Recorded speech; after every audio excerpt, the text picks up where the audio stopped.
शिव जी का आध्यात्मिक रहस्य। शिव जी नारी भी है और नर भी है। शिव जी पुल्लिंग भी है, स्त्रीलिंग भी है। शिव जी एक आध्यात्मिक रहस्य के रूप में है जिनको सब नहीं जान पाए। जान वही पाया जो अध्यात्म का ज्ञान रखता है।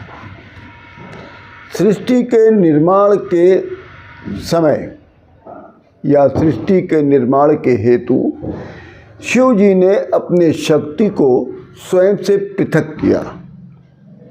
अर्थात जब सृष्टि का निर्माण हो रहा था तब शिव जी ने अपने से शक्ति को अलग कर दिया।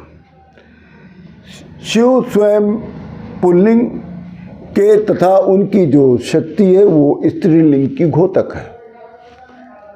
अर्थात शिव जी जो है पुल्लिंग के घोतक है और उनकी जो शक्ति है वो स्त्रीलिंग की घोतक है। पुरुष शिव और स्त्री शक्ति का एका होने के कारण शिव जी नर भी हैं और शिव जी नारी भी हैं। इसीलिए उन्हें अर्धनारीश्वर कहा गया। जब ब्रह्मा जी के द्वारा सृष्टि का निर्माण कार्य में बहुत बड़ी बाधा आ गई, रुकावट आ गई, तब परमात्मा सदाशिव ने अपनी शक्ति को विभक्त कर दिया और तब उन्होंने नर और नारी दोनों स्वरूप को धारण कर लिया। तब ब्रह्मा की सृष्टि प्रारंभ हो पाई। इसलिए शंकर भगवान को अर्धनारीश्वर भी कहा जाता है।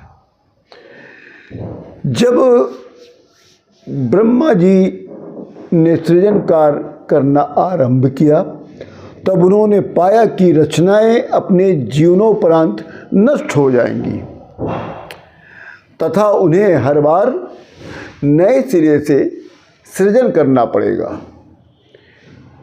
गहन विचार, गहन अध्ययन, गहन चिंतन के उपरांत ब्रह्मा जी किसी निर्णय पर नहीं पहुंच पाए।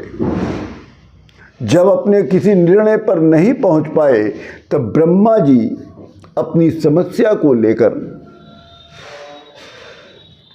शंकर भगवान के शरण में चले गए।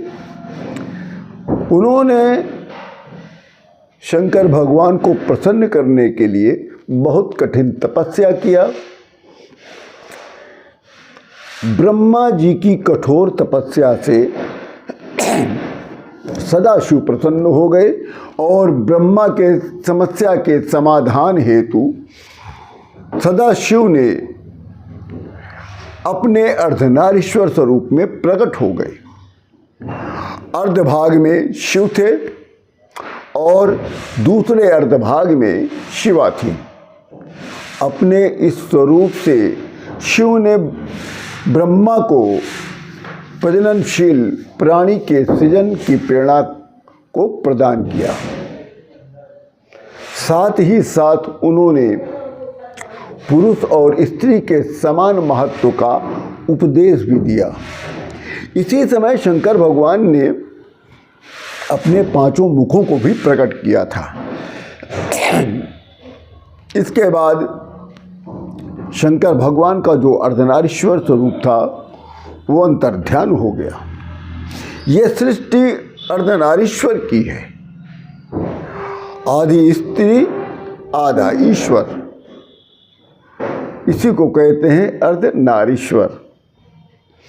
आधी स्त्री आधा ईश्वर, इसी को कहते हैं अर्धनारीश्वर। इसीलिए सनातन धर्म में स्त्रियों की पूजा की जाती है। इसलिए स्त्रियां पूजनीय हैं। चूँकि आधी नारी आधा ईश्वर, इसीलिए वो अर्धनारीश्वर। ईश्वर तटस्थ है और सब कुछ कौन कर, ये स्त्रियां पूजनीय हैं। चूँकि आधी नारी आधा ईश्वर, इसीलिए वो अर्धनारीश्वर। ईश्वर तटस्थ है और सब कुछ कौन करता है। जब ईश्वर तटस्थ है तो सब कुछ कौन करता है, तो सब कुछ केवल प्रकृति करती है। और विज्ञान भी इस बात को स्वीकार करता है कि सृष्टि के प्रारंभ में ईश्वर ने मैथुनी सृष्टि की रचना किया था, जिसको पुराण में दूसरी तरह से बताया गया है। भगवान अर्धनारीश्वर से मैथुनी सृष्टि भगवान अर्धनारीश्वर से मैथुनी सृष्टि की शक्ति प्राप्त कर जब ब्रह्मा जी ने सृष्टि की कल्पना किया, तब उनका शरीर दो भागों में विभक्त हो गया। ईश्वर जो सृष्टि को रचने वाला है, उसको इस कार्य के लिए विष्णु शब्द की संज्ञा दी गई। बड़ी गूढ़ रहस्य ये। ईश्वर जो सृष्टि को रचने वाला है, उसको इस कार्य करने के लिए विष्णु शब्द की संज्ञा दी गई। भूतानाम ब्रह्मा प्रथमोत यज्ञे तेना हरते ब्राह्मणा स्पर्धतुम कह। ये सृष्टि जो है द्विज प्रबंधन से चल रही है।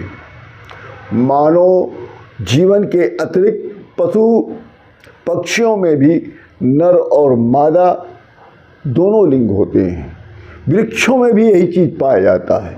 वृक्षों में भी नर और मादा ये दोनों लिंग पाए जाते हैं। बिजली में भी दो लिंग होते हैं, एक पॉजिटिव एक निगेटिव। आप ध्यान से देखिए इस बात को। अगर आप अध्यात्म से थोड़ा सा अगर इंटरेस्ट रखते होंगे तो समझ में आ जाएगा। केवल मानव में ही दो लिंग नहीं होते, स्त्री और पुरुष। पशु पक्षियों में भी पाए जाते हैं स्त्री पुरुष, वृक्षों में भी पाए जाते हैं स्त्री पुरुष, और बिजली के तार में भी पाए जाते हैं स्त्री और पुरुष, मतलब पॉजिटिव और निगेटिव। अब ले लीजिए, सूर्य है तो उसका प्रकाश है, चंद्रमा है तो उसकी चांदनी भी है, अग्नि और उसका ताप तथा दूध और उसकी सफ़ेदी, दिन है तो रात भी है, सुख है तो दुख भी है। यही शिव जी का आध्यात्मिक रहस्य है। अगर सूर्य है तो सूर्य आपका हो गया पुरुषलिंग, चंद्रमा है स्त्रीलिंग, सुख है स्त्रीलिंग, दुख है तो पुल्लिंग,